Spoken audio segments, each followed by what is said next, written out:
인도 교통에 대한 얘기를 한번 해보겠습니다.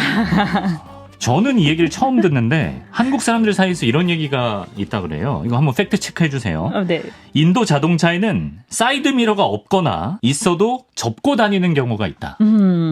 저 그런 거 본 적은 있어요. 근데 모든 차들이 그렇다고 말할 수는 없어요. 그러니까 사이드 미러가 없이 나오는 차도 있긴 있는 거예요? 그러니까 네. 인도는 한국이랑 다르게 네. 오른쪽에서 운전하거든요. 아, 예. 네, 영국이나 그렇지. 일본이랑 그렇지. 비슷한 네. 건데 그러면 오른쪽에 있는 미러가 무조건 있어야 되고요. 그리고 신기하게 인도 사람들이 중간에 있는 미러가 있잖아요. 뒤에 보시는 거. 네, 예. 그거를 굉장히 많이 사용하거든요. 아, 백미러를? 네, 맥미러로 굉장히 뒤에 많이 보니까 네. 그쪽 사이드 미러를 안 볼 때도 있고 그리고 옛날에 들었던 이야기긴 하지만 어느 곳에서 약간 떨어진다고 하더라고요. 이게 사이드 미러가 떨어지니까 굳이 그거를 이렇게 달면 또 떨어진다면 왜 떨어져요, 사이드 미러가? 누가 파손시키는 거예요? 아니면?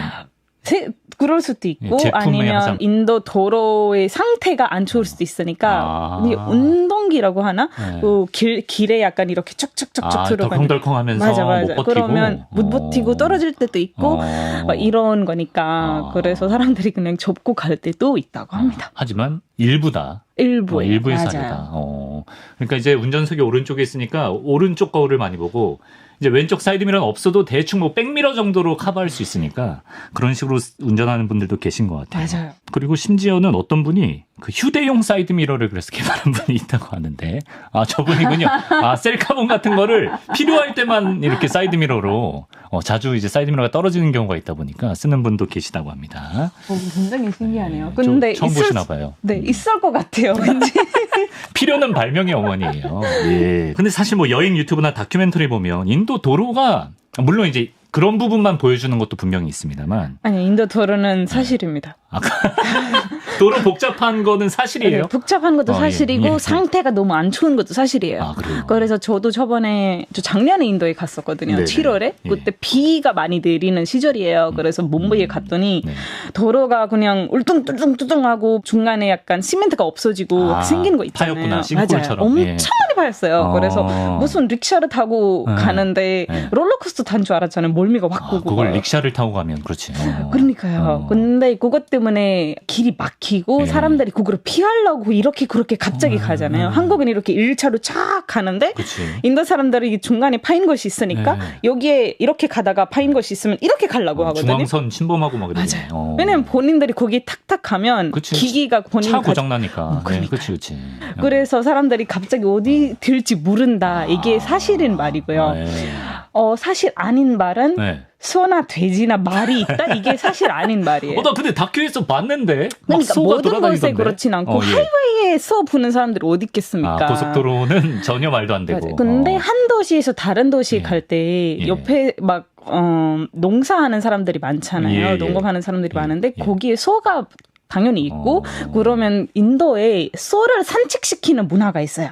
소를 반려견 산책시키듯이? 맞아요. 왜 그러냐면 소가 굉장히 많이 먹잖아요. 그리고 소의 메인 목적이 뭐예요? 뭐 우유를 굉장히 많이 나와야 되는데 먹은 거를 소화해야 우유를 만드는데 그러면 한 곳에 가만히 있으면 우유가 짝짝짝 나오지는 않거든요. 그래서 먹이고 산책시키고 그다음에 우유를 빼고 다시 먹이고 산책시키고 빼고 이러는데 갑자기 그럼 15마리나 20마리를 그냥 산책시키고 있는데 혼자서 어떻게 다 관리하겠어요. 그래서 중간에 어딘가에 길거리에 갈 때도 있고 그래서 보일 때 있고 그리고 시골 같은 데도 길거리에 부는 거는 있긴 있어요. 왜냐하면 농업하는 사람들만 그런 게 키우는 게 아니라 인도에는 직접 딴 우유를 집집에 가서 주거든요. 그래서 아침 7시 되면 저희 집에도 막 아침에 딴 우유를 바로 주는 거예요. 직접 짜서 어디 가공을 안 거치고 그걸 바로 마신다고? 그 도시 안에 소가 있어야 될 거 아니에요. 그러면 산책은 어디 시키겠어요? 길거리에 시키겠죠.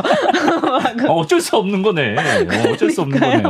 아까 그 소가 산책하던 소예요. 사진에 어떤 소가. 또 양도 있는 거죠. 왜냐면 양 우유도 마시거든요. 그리고 양을 약간 고기로 고기로 먹는 사람들도 있으니까 소는 인도의 법으로 고기로 먹으면 안 돼요. 불법이에요. 힌두 맞아요. 그것 때문에 불법시켰는데 그래서 인도에 있는 소를 다른 나라에 수출할 때가 있어요. 뭐 고기로 팔기 위해서. 근데 인도에서 먹으면 안 되는데 양은 그렇진 않잖아요. 그래서 양을 그렇게 키울 때도 있으니까 양은 보일 때 있고 인도는 돼지를 잘 안 키워요. 돼지는 그냥 길거리에 있는 거예요. 그냥 그래서 길거리 가끔은 약간 작은 도시에 그냥 있어요. 예. 돼지는 그냥 야생이다. 그래서 더럽습니다. 소가 있는 이유가 어떻게 보면 소를 더 사랑하기 때문일 수도 있어요. 산책을 시키고 우리처럼 가둬놓지 않고. 그런 것도 있어요. 늙은 소는 우유도 주지 못하고 그렇죠, 아무것도 못하잖아요. 그리고 인도에 죽이지도 못한다고 했죠. 그렇죠. 그러면 내보내요. 내보내요? 그냥 길거리 내보내요. 자유를 찾아 떠나라.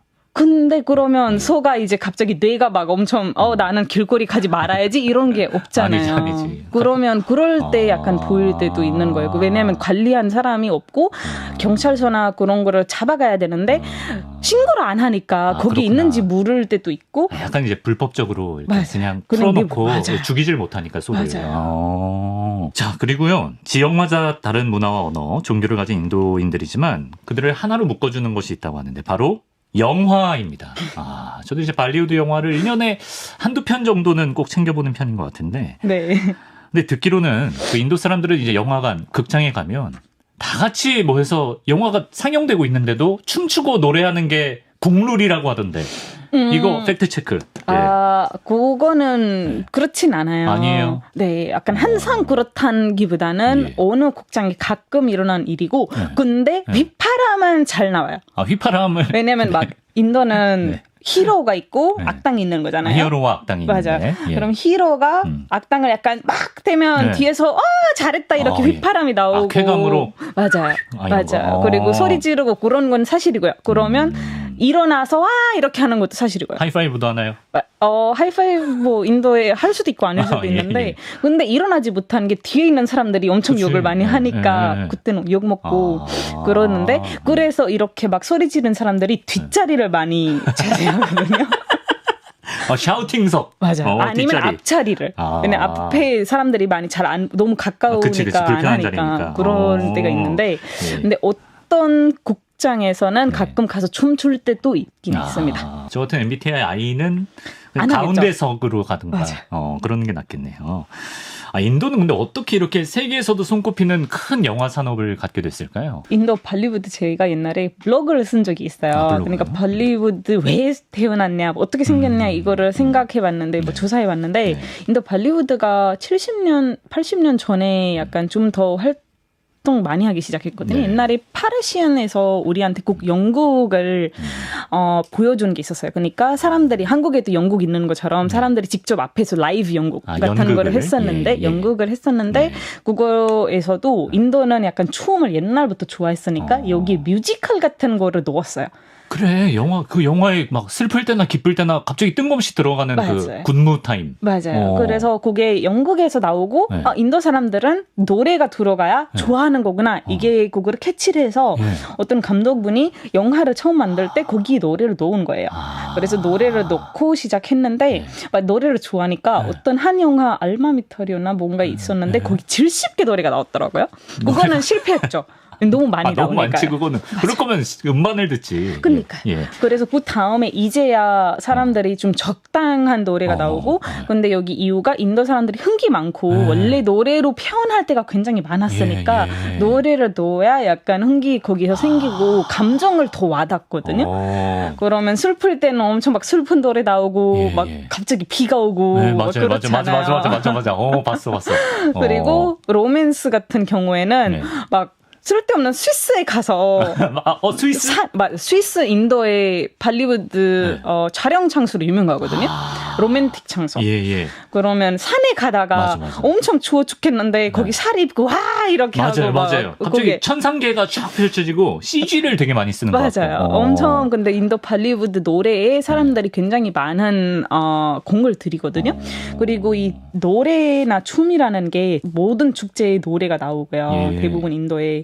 그리고 결혼식에도 하루 나이트가 밤이 그냥 춤추는 나이트가 있어요. 춤추는 밤이 있구나. 근데 그게 무대가 있고 무대에 올라가서 한 명 한 명씩 뭐 노래 약간 퍼포먼스 한다고 생각하면 돼요. 우리 직장인들 회식 때 노래방 가듯이 맞아요. 한 번은 무조건 해야 되는구나. 한 번 그러니까 본인의 뭐 엄마 아빠 친척들 친한 친구들 한 명씩 가서 너희가 결혼하니까 너무 좋다 해서 가서 막 퍼포먼스를 하는 건데 그럼 결혼하기 전에 아무튼 그냥 가서 할 수는 없잖아요. 그렇죠. 무대에. 그럼 안목을 외워야 되니까 한 2달 전부터 또 노래 춤을 배우거든요. 연습하고. 그럼 인도에 춤 학원들이 굉장히 많아요. 아 그렇구나. 저도 3살 때부터 춤 배웠어요. 춤을. 네. 엄마가 춤을 못 해가지고 내가 내 딸이 춤을 해야 된다 그래서 3살 때부터 학원을 막 꾸준히 다니고. 춤 잘 추는 건 약간 되게 기본 덕목 같은 거네. 맞아요. 그냥 못하더라도 가서 춰요. 인도 사람들은 쓸데없이 있는 게 자신감이거든요.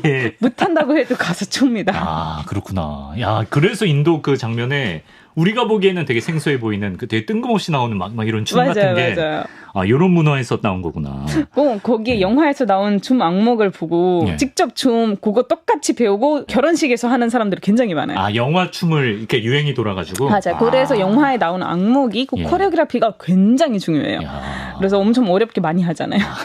진짜 그리고 어려워. 인도 남주인공이 요즘에 나이가 좀 있어요. 뭐 샤룩칸 같은 사람들은 제 아버지랑 동갑이시거든요. 맞아요. 근데 거의? 되게 그 한 분 한 분이 거의 다 막 하더라고요. 맞아요. 근데 막 나이가 들면 엄청 옛날처럼 막 활동 못 하잖아요. 그래서 쉬운 동작을 많이 줍니다. 뒤에 백댄서들이 화려한 거 다 하고. 맞아. 앞에서는 막 본인 이렇게로만 하고 막. 그러네. 그런 거 있어요. 경로우다해를 해주는구나. 그러네. 맞아요. 그 유명한 분 있잖아요. 뭐 3대 칸인가 그분들 있죠. 맞아요. 샤룩칸, 설만칸, 아미르칸 이런. 맞아. 아미르칸도 춤 못해요. 그 세월간이 나온 분이. 그분들은 근데 연기력이 워낙 출중하니까요. 네.